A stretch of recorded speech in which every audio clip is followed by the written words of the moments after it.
গত কয়েক বছর ধরে ইন্ডিয়ান প্রিমিয়ার লিগে বাংলাদেশের একমাত্র প্রতিনিধি হিসেবে খেলছেন বাঁহাতি কাটার মাস্টার মুস্তাফিজুর রহমান। তবে আসন্ন আইপিএলে তার অংশগ্রহণ নিয়ে চরম অনিশ্চয়তা তৈরি হয়েছে।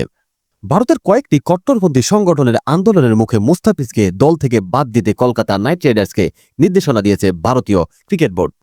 ভারতীয় সংবাদ সংস্থা এএনআইকে দেওয়া এক সাক্ষাৎকারে বিসিসিআই এর সচিব দেবজিৎ সাইকিয়া জানান, দেশজুড়ে চলমান অস্থিরতার কারণে আমরা কেকেআর ফ্র্যাঞ্চাইজিকে একজন ক্রিকেটার ছেড়ে দেওয়ার নির্দেশনা দিয়েছি।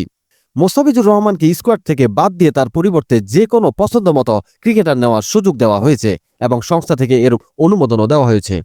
শনিবার ভারতের নিউজিল্যান্ড সিরিজের দল ঘোষণা উপলক্ষে আয়োজিত সবার আগে গণমাধ্যমের সামনে মুস্তাফিজ প্রসঙ্গে এই বিস্ফোরক মন্তব্য করেন তিনি।